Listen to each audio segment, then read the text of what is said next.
करारविन्देन पदारविन्दम्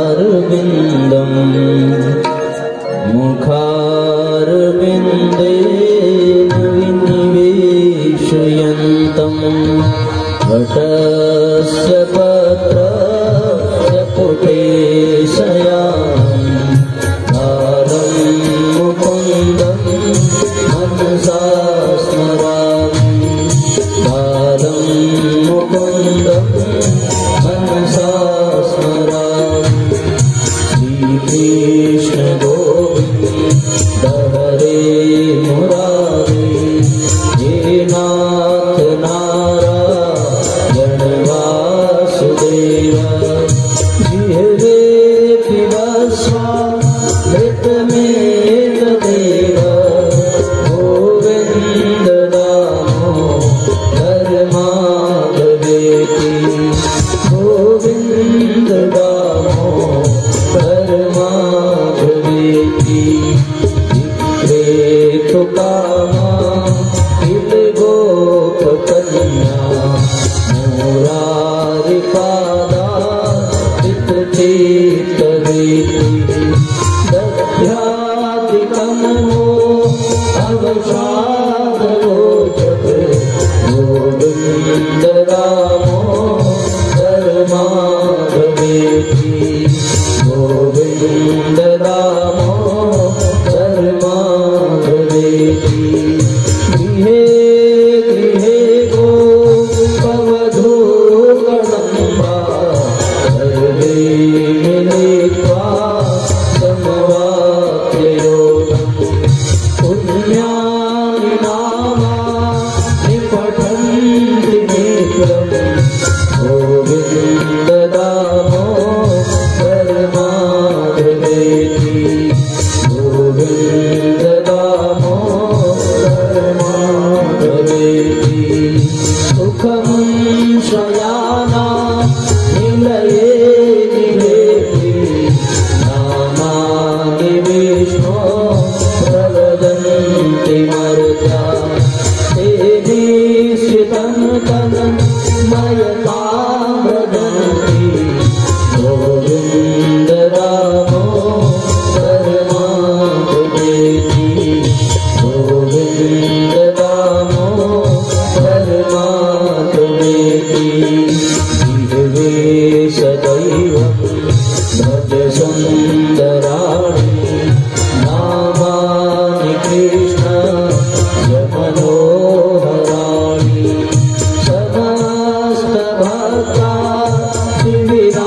समस्तभक्तादिविनाशनानि गोविन्द दामोदर माधवेति गोविन्द दामोदर माधवेति दुःखावसाने इदमेव साधनं दुःखावसाने इदमेव ज्ञेयम् देहावसाने इदमेव जाप्यम् गोविन्द दामोदर माधवेति गोविन्द दामोदर माधवेति श्रीकृष्ण राधा वर गोकुलेश गोपाल गोवर्धननाथ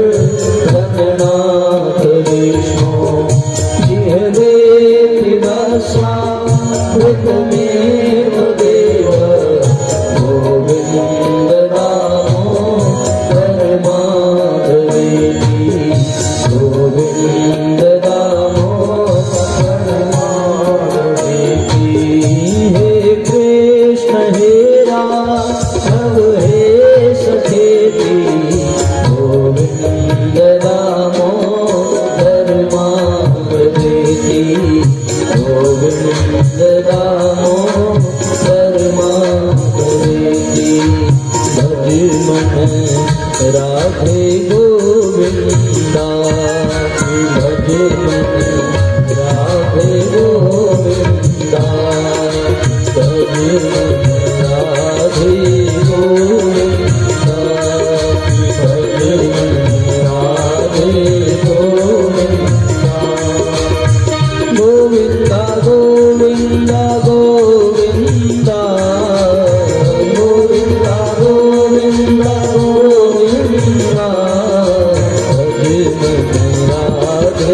गोविंदा भज मन राधे दोनों हाथ ऊपर उठा करके साथ ताली बजाइए राधे गोविंदा तन पिंजड़े को छोड़ कहीं तन पिंजड़े को छोड़ कहीं उड़ जाएगा प्राण परिंदा भज मन राधे गोविंदा भज मन राधे गोविंदा भज मन राधे गोविंदा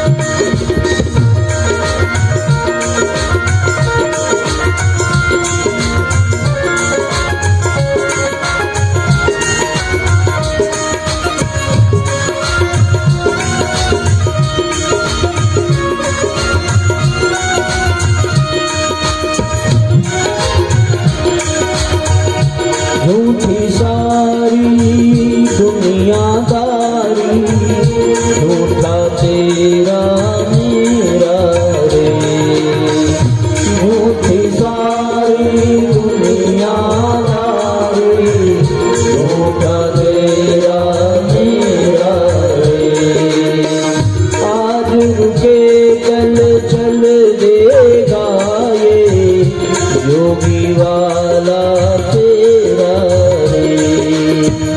आज रुकेगा चल देगा ये योगी वाला तेरा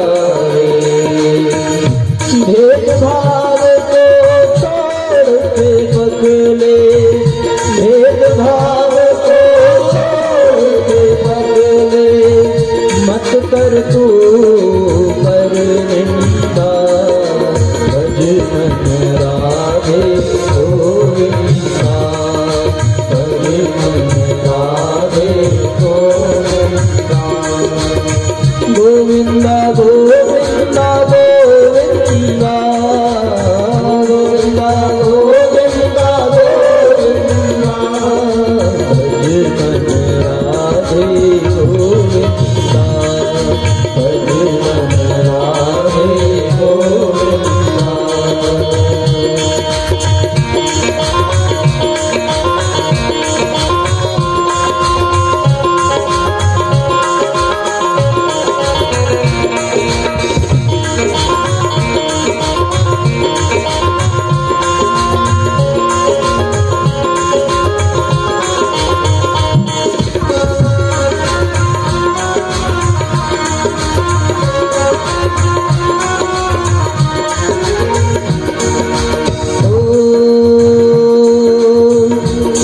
जीवन में सुख की कलियां और सभी दुख के कांटे इस जीवन में सुख की कलियां और सभी दुख के कांटे सुख में हर कोई हिस्सा मांगे कोई भी ना दुख बाटे सुख में हर कोई हिस्सा मांगे और कोई ना दुख बाटे सब साथी हैं झूठे जगत के सब साथी हैं झूठे जगत के सच्चा एक है गोविंदा भज मन राधे गोविंदा भज मन राधे गोविंदा गोविंदा गोविंदा गोविंदा गोविंदा गोविंदा गोविंदा भज मन राधे गोविंदा भज मन राधे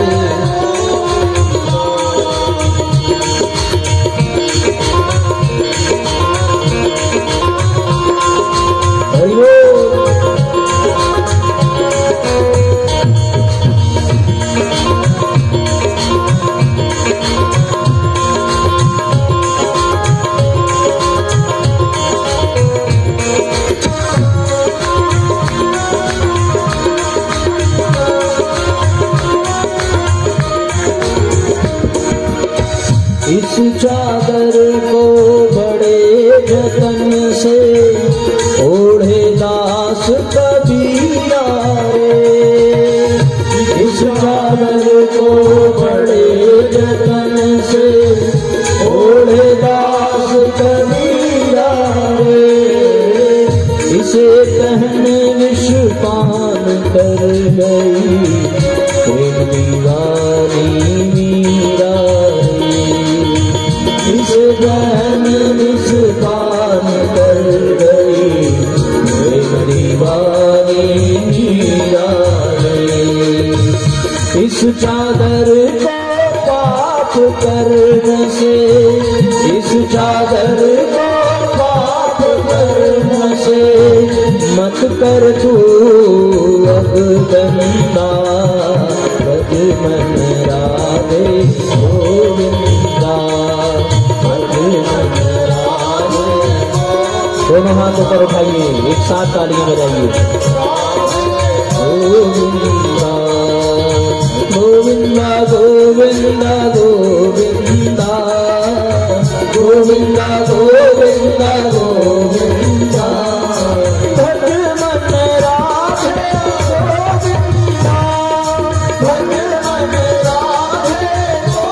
गोविंदा, भज मन राधे गोविंदा, भज मन राधे गोविंदा, भज मन राधे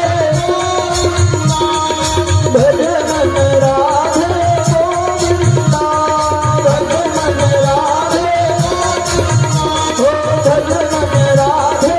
गोविंदा, भज मन राधे गोविंदा गोविंदा गोविंदा गोविंदा गोविंदा गोविंदा।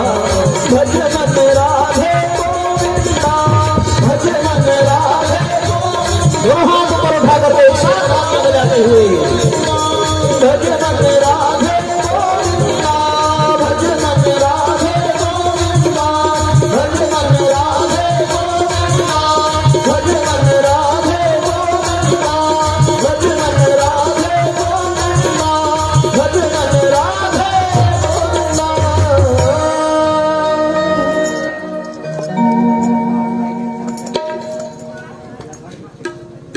बोलिए कृष्ण कन्हैया लाल की जय, बोलिए भागवत भगवान की जय।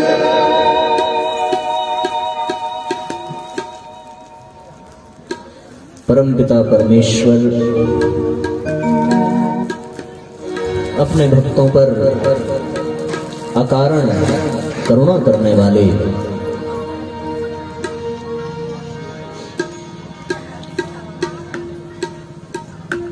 जगत पिता, जिनकी कृपा से हम सभी श्रीमद् भागवत महापुराण को केंद्र में रख करके सप्ताह ज्ञान यज्ञ का दिव्य आध्यात्मिक लाभ प्राप्त कर रहे हैं। आज इस कार्यक्रम के पंचम सत्र में हम सभी प्रवेश करने जा रहे हैं। भगवान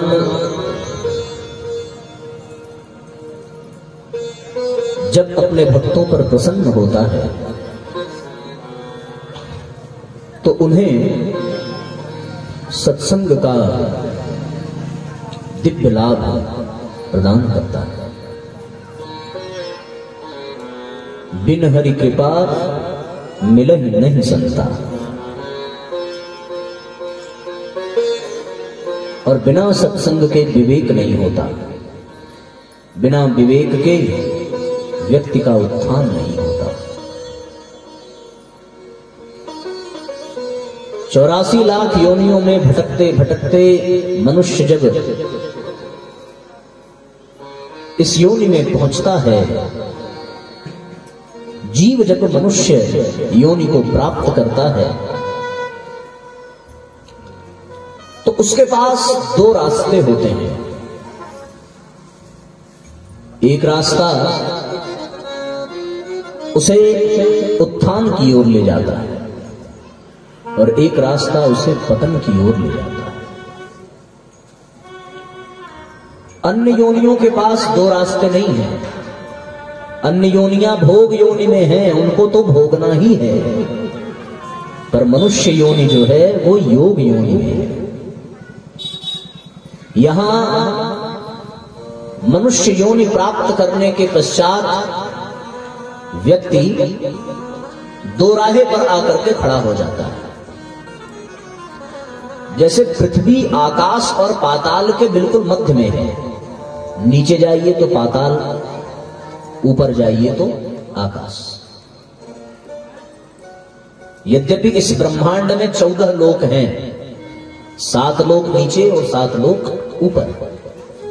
इन 14 लोकों में पृथ्वी भी आती है।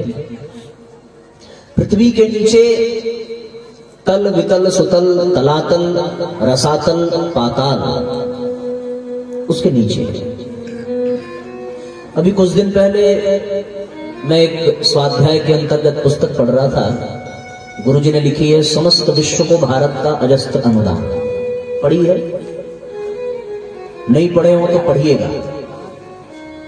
उसमें गुरुजी ने यह सिद्ध किया है कि पाताल कहां है। और आपको जानकर के आश्चर्य होगा कि पाताल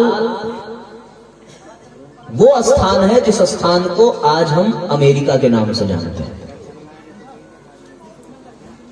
यदि आप भूगोल वो पृथ्वी का मैप उठा करके देखें तो भारत देश के ठीक नीचे अमेरिका आता है, एकदम नीचे। और हमारे यहां पाताल को नीचे ही कहा जाता है। दुर्गा सप्तशती में मां दुर्गा ने असुरों का वध करके उनको भाग जाने के लिए कहा और उसमें स्पष्ट है पाताल जाने के लिए कहा। तो वो असुर जब पाताल पहुंचे तो वो स्थान भी अमेरिका ही था, जो आज जिसे हम अमेरिका कह रहे हैं, जिसकी खोज कोलंबस ने की। रावण का ही एक परिजन था अहिरावण, वो भी पाताल में रहता था, तो उसका भी निवास स्थान अमेरिका ही था। जो व्यक्ति अपनी मर्यादा, अपने अनुशासन, अपने सिद्धांत, अपने आदर्श और अपने विवेक को खो बैठता था वो असुर योनि का हो जाता था, और असुर योनि का निवास स्थान पाताल ही होता था। तो ये जो मनुष्य योनि है ये दो राहें पर खड़ी है, बिल्कुल मध्य में। जैसे पृथ्वी है, नीचे पाताल है, ऊपर आकाश है।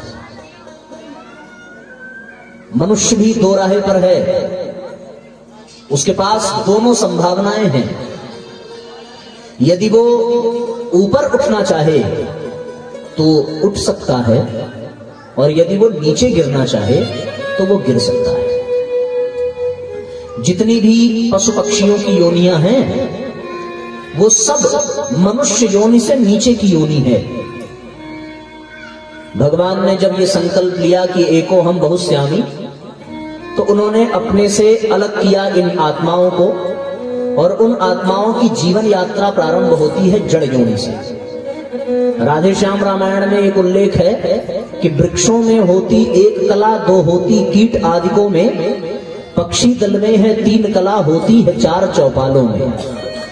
5 से लेकर 8 कला मानव दल में आती है, 8 से ऊपर जो होती अवतार वही कहलाती है।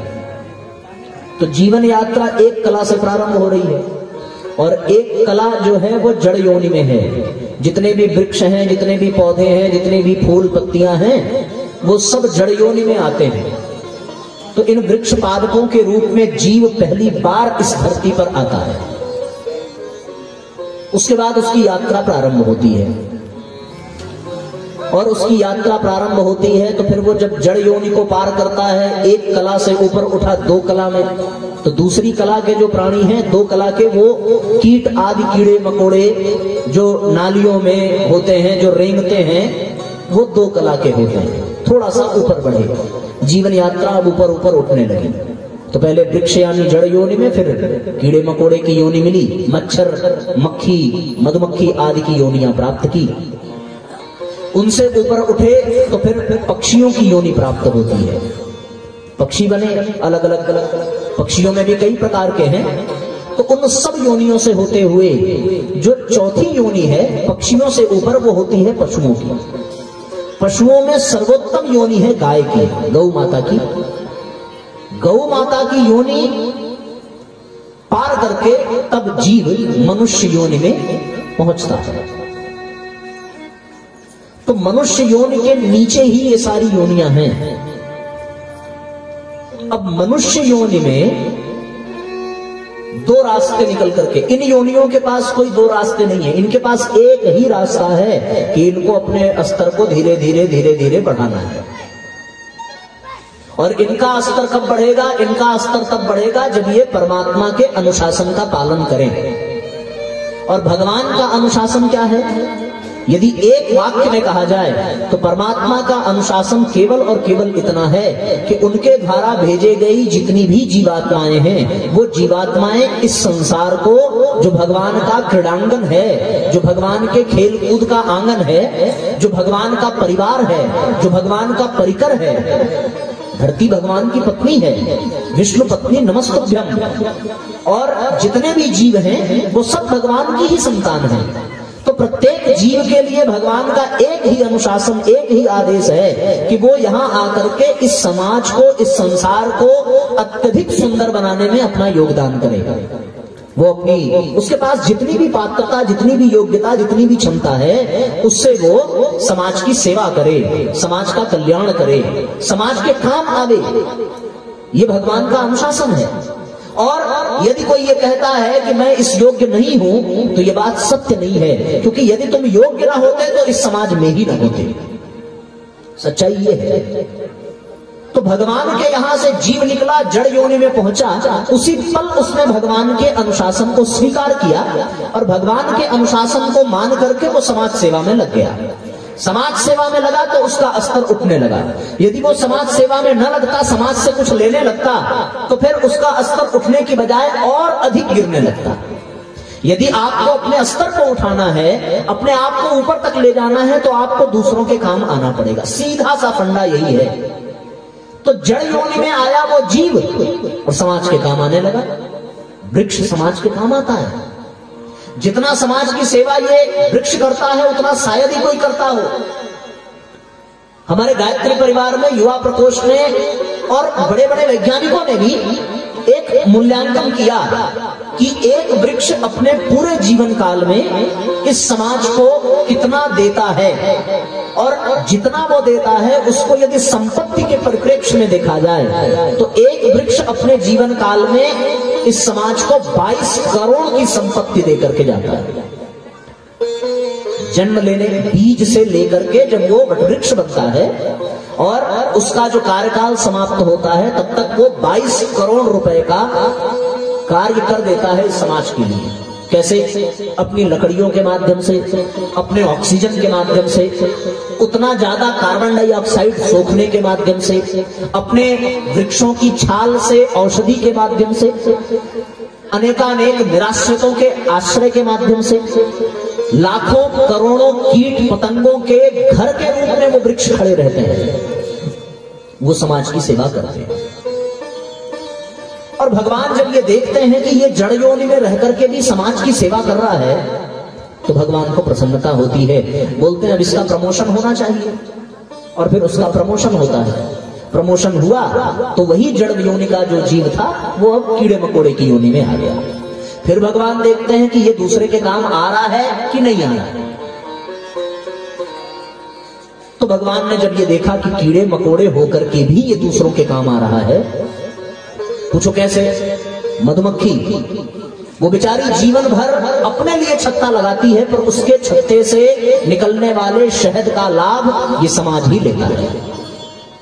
केचुआ, कृषि विभाग के वैज्ञानिकों ने शोध किया कि जिस खेत में केचुआ जन्म लेता है, वो खेत उर्वर शक्ति उसकी बढ़ जाती है, और 10 सालों में 2 इंच खेत की परत को वो ऊपर उठा देता है केचुआ। ऐसे जितने भी कीड़े मकोड़े हैं, हमारी अज्ञानता है कि हम उनके द्वारा किए गए कार्य को नहीं समझ पा रहे हैं, लेकिन वो समाज की सेवा में अपना एक एक पल लगा रहे हैं। सच्चाई ये है। आप लोगों ने हो सकता है ना देखा हो, पर एक सीरियल आता है सत्यमेव जयते, आमिर खान का। उसने एक फार्मर को, एक किसान को अपने शो में बुलाया था। उस किसान ने बताया कि किस प्रकार से उसके फार्म हाउस पर उसने कीड़े मकोड़े पाल रखे हैं, और वो कीड़े मकोड़े कितने उपयोगी हैं इसकी आप कल्पना भी नहीं कर सकते। वो कीड़े मकोड़े बहुत काम की चीज होते हैं। देखने में लगेगा कि ये कबाहट है, इनका कोई उपयोग नहीं है, और वास्तव में हमारी अज्ञानता है कि उनकी बहुत उपयोगिता है, और वो हर पल समाज के ही काम में लगे हैं।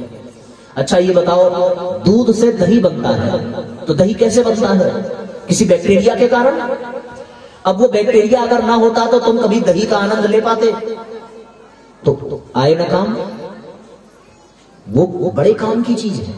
वो देखने में लगेगा कि उनकी कोई आवश्यकता नहीं है, पर वास्तव में वो कीड़े मकोड़े वो हर पल समाज की सेवा ही कर रहे हैं। हम लोग सिरका खाते हैं ना, सिरका, यहां पे सिरका ही बोलते हैं ना, गन्ने के रस से उसको सड़ा करके बनता है। तो वो जो सड़ता है उसका सड़न किसकी वजह से होता है? उस वायरस की वजह से, उस बैक्टीरिया की वजह से। अगर वो ना हो तो कभी सिरके का आनंद ले पाओगे? नहीं ना। ऐसी बहुत सारी खाने पीने की चीजें जो मनुष्य अपने उपयोग में लाता है, और उसके बनने में इन कीड़े मकोड़ों का बहुत बड़ा योगदान होता है। अब आप इसकी और गहराई में जाएंगे, हो सकता है आपको दो चार और उदाहरण पता हो। हमारे अभी मन मस्तिष्क में एक इतनी बात आ रही है, और भी बहुत सारे कीड़े मकोड़े होंगे। तो कुल मिलाकर सार ये है कि जब वो जीवात्मा वृक्ष योनि से, जड़ योनि से ऊपर उठा और कीड़े मकोड़ी की योनि में आया, तो भगवान ने ये देखा क्या ये दूसरे के काम आ रहा है, और जब भगवान ने ये पाया कि ये दूसरे के काम आ रहा है, तो बड़े प्रसन्न हुए, बोले अब इसका प्रमोशन कर दो। फिर वही जीव कीड़े मकोड़े की योनि से प्रमोट होकर के पक्षी की योनि प्राप्त करता है।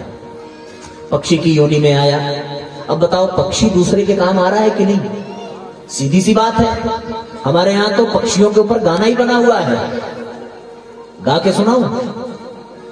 कबूतर जा जा जा। सबसे बड़ा काम तो उसने यही किया।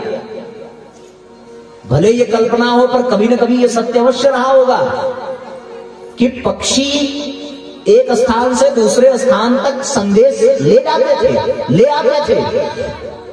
और बॉलीवुड वालों ने तो कबूतर को फेमस कर दिया। दो प्रेमियों को मिलाने में इनका बड़ा हाथ है। तो कबूतर आया ना काम में।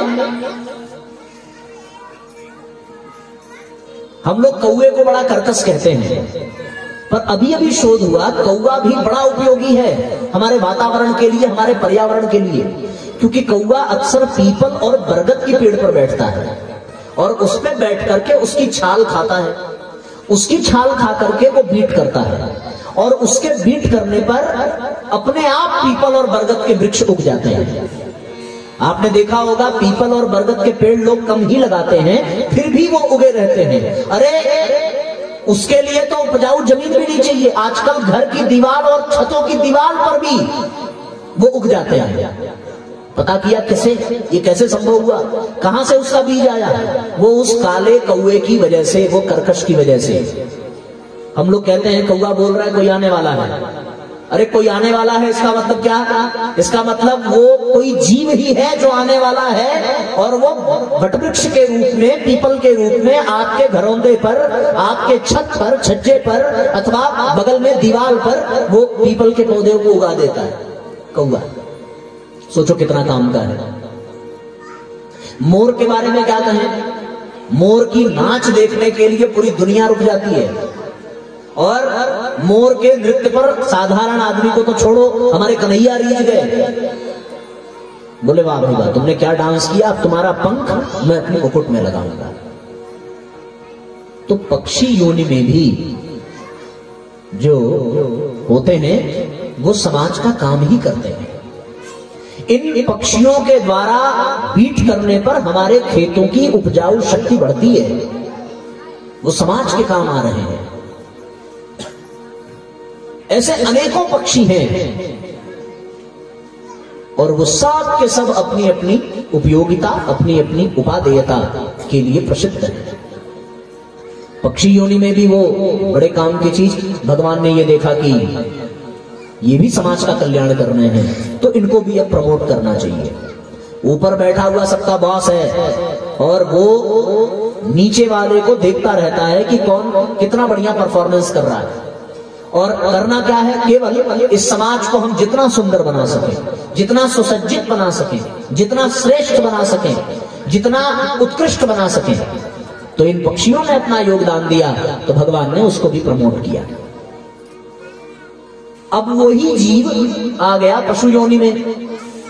पशु योनि में आया तो अब बताओ, पशु समाज के लिए कुछ करता है या नहीं? पशुओं से ज्यादा कौन करता होगा? जैसे जैसे इनकी योनियां बदली, वैसे वैसे भगवान ने इनकी पात्रता, इनकी योग्यता और इनकी क्षमता को भी बढ़ाया, और इन्होंने अपनी पूरी क्षमता, पूरी योग्यता, पूरी पात्रता, पूरी काबिलियत केवल और केवल समाज के कल्याण में लगाया।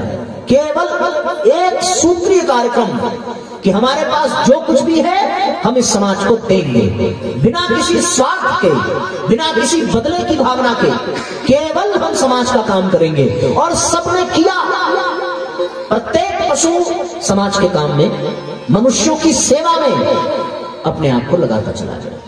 घोड़े ने भी मनुष्य की, समाज की सेवा की, हाथी ने भी करी, कुत्ते ने भी की, गधे ने भी सामान ढो करके अपना सहयोग दिया, बैल ने खेत की जुताई करके अपना सहयोग दिया।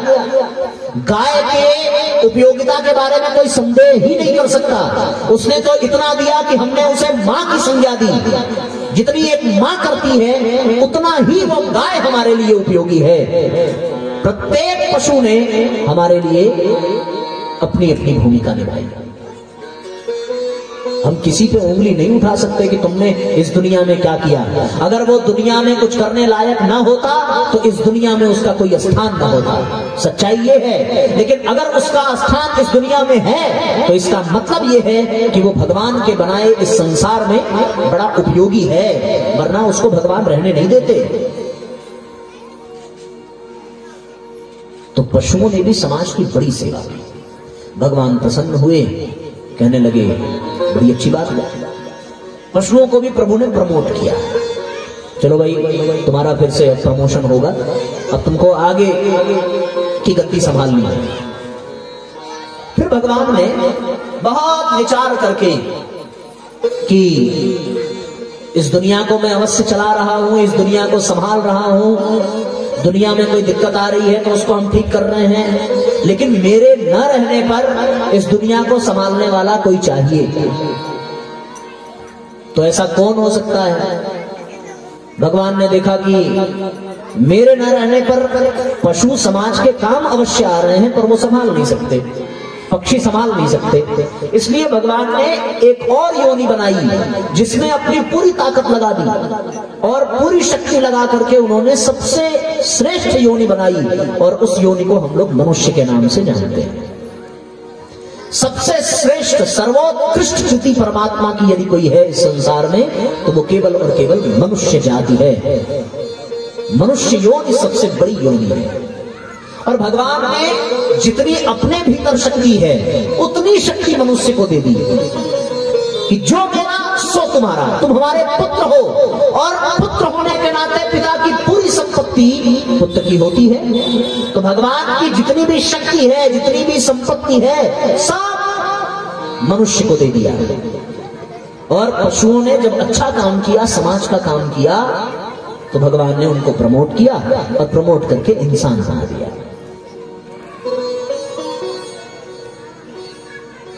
अब विचारणीय प्रश्न ये है, सोचने की बात ये है कि मनुष्य के नीचे की जितनी भी योनियां थी उन सब ने अपने अपने स्तर पर समाज के कल्याण में अपनी भूमिका निभाई। लेकिन जब मनुष्य योनि में जीव आता है तो वो समाज में, समाज के कल्याण के बजाय समाज में और भी समस्या पैदा करने लगा। बड़ी समस्या।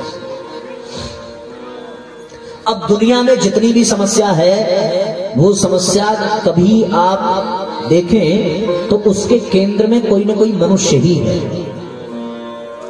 और कोई नहीं। तो मनुष्य को दो रास्ते पर ला करके भगवान ने खड़ा कर दिया। एक रास्ता है आगे बढ़ने का और एक रास्ता है पीछे जाने का। सिद्धांत वही है, अटल है। दूसरों के काम आओगे तो प्रमोट करते रहेंगे, दूसरों का कल्याण करते रहोगे तो प्रमोट करते रहेंगे, और अगर दूसरों के काम नहीं आओगे तो फिर नीचे की ओर गिरना पड़ेगा। मनुष्य जाति, मनुष्य योनि को पाने के पश्चात जो मनुष्य दूसरों के काम आ सके, दूसरों का कल्याण कर सके, वो मनुष्य आगे बढ़ते चले गए।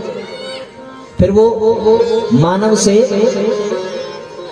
महामानव बने, महामानव से देव मानव बने, देव मानव से वो ऋषि बने, ऋषि से वो देवता बने, देवता से वो भगवान बने, भगवान से वो ईश्वर बने, और ईश्वर से वो परमात्मा तक बनते चले गए।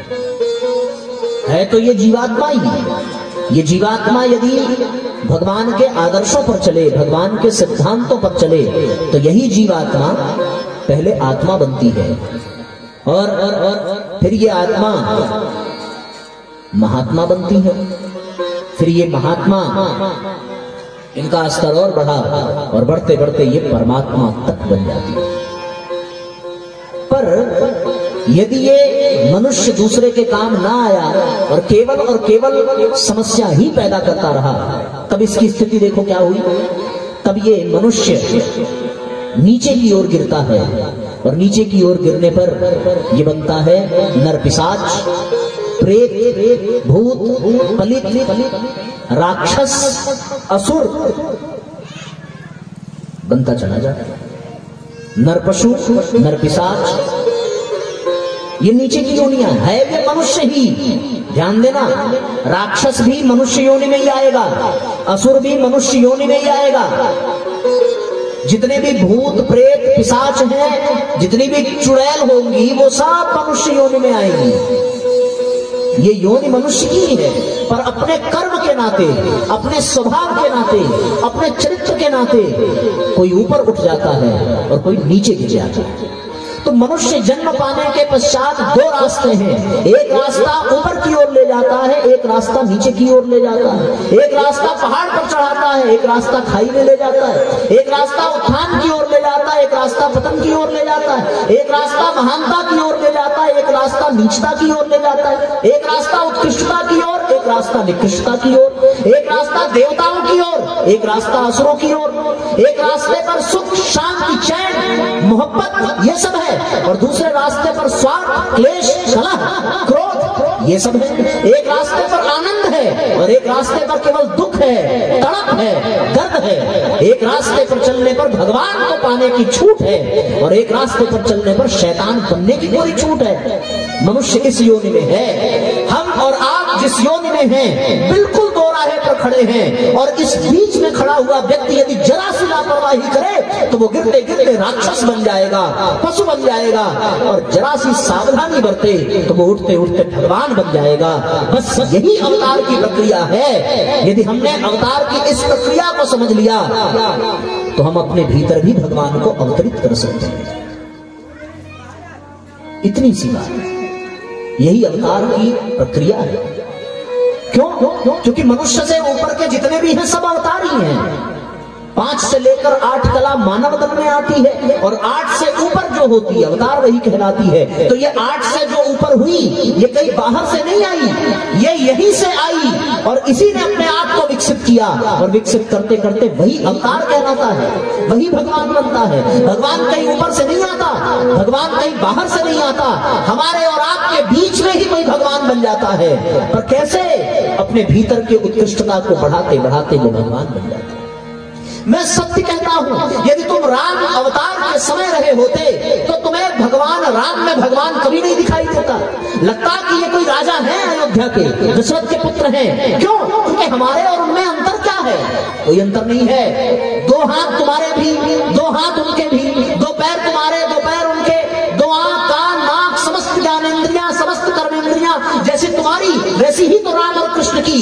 फिर राम और कृष्ण भगवान क्यों कहे गए? केवल इतना ही कारण है कि उन्होंने समाज में इतना काम किया, इतना कल्याण किया, इतना दूसरों का उद्धार किया, इस नाते वो भगवान बन गए। और हम समाज से केवल लेते रहे, लेते रहे, लेते रहे, इसलिए हम शैतान बन गए। केवल इतना ही, और कोई अवतार का कोई मतलब नहीं है। किसने देखा है कि वो विष्णु कृष्ण बनकर के आए? किसने देखा वो विष्णु राम बनकर के आए? अगर वो विष्णु राम और कृष्ण बनकर के आए तो फिर सबने क्यों नहीं माना कि वो विष्णु हैं? उन्होंने ऐसे काम किए कि वो विष्णु हैं। भला जब तक भगवान ने ताड़का का वध नहीं किया, जब तक धनुष यज्ञ में धनुष नहीं उठाया, जब तक रावण का वध नहीं किया, जब तक समुद्र पर पुल नहीं बांधा, तब तक उनको किसने कहा विष्णु के अवतार? किसी ने नहीं माना। पर उन्होंने अपने काम ऐसे किए और दूसरों का कल्याण इतना किया कि उसके नाते भगवान। आप भी किसी गरीब की सहायता कर दो तो उस गरीब की सहायता के नाते उस गरीब के लिए कोई विष्णु भगवान नहीं होगा, तुम खुद उसके लिए भगवान बन जाओगे। क्योंकि आज तुम्हारे नाते उसकी गरीबी दूर हो रही है। कोई भूख से तड़प रहा हो और उसकी भूख मिटाने यदि तुम पहुंच गए और अपने हिस्से का भी खाना उसे दे दिया तो उसके लिए कोई शिव भगवान नहीं है, वो उसी दिन से तुम्हारी पूजा करेगा। क्योंकि उसके लिए वही भगवान है जो उसके काम आ रहा है। भगवान की परिभाषा यही है, एकदम सीधा साधा हिसाब है भैया। अवतार यहीं से होता है। हमारे आपके बीच में जो आज छोटा सा बच्चा, जिसे हम बहुत शरारती कह रहे हैं, बहुत चंचल कह रहे हैं, बहुत बेवकूफ कह रहे हैं, बड़ा मंदबुद्धि कह रहे हैं, कौन जाने उस बच्चे के भीतर स्वामी विवेकानंद कब पैदा हो जाए, कोई जान नहीं सकता। क्योंकि जैसे आपके और हमारे बच्चे साधारण दिख रहे हैं वैसे वो भी थे। उनके माथे पर कोई मणि नहीं लगी हुई थी, उनके भुजाओं में कोई विशेष अस्त्र शस्त्र नहीं था, वो यही साधारण कपड़े पहनते थे, ऐसे ही बाल झाड़ते रहे होंगे, यही भोजन करते रहे होंगे। पर कुछ ऐसा विशेष था जिसके कारण वो भगवान बन गए और हम साधारण रह पाए। यदि इस बिंदु पर विचार किया जाए तो एक ही निष्कर्ष निकलता है कि जिसने अपने भीतर के सद्गुणों को जितना अधिक विकसित कर लिया वो उतना ही अधिक मायने में भगवान बन गया, और जिसने अपने भीतर की कुप्रवृत्तियों को जितना अधिक बढ़ा लिया वो उतने ही मायने में शैतान बन गया।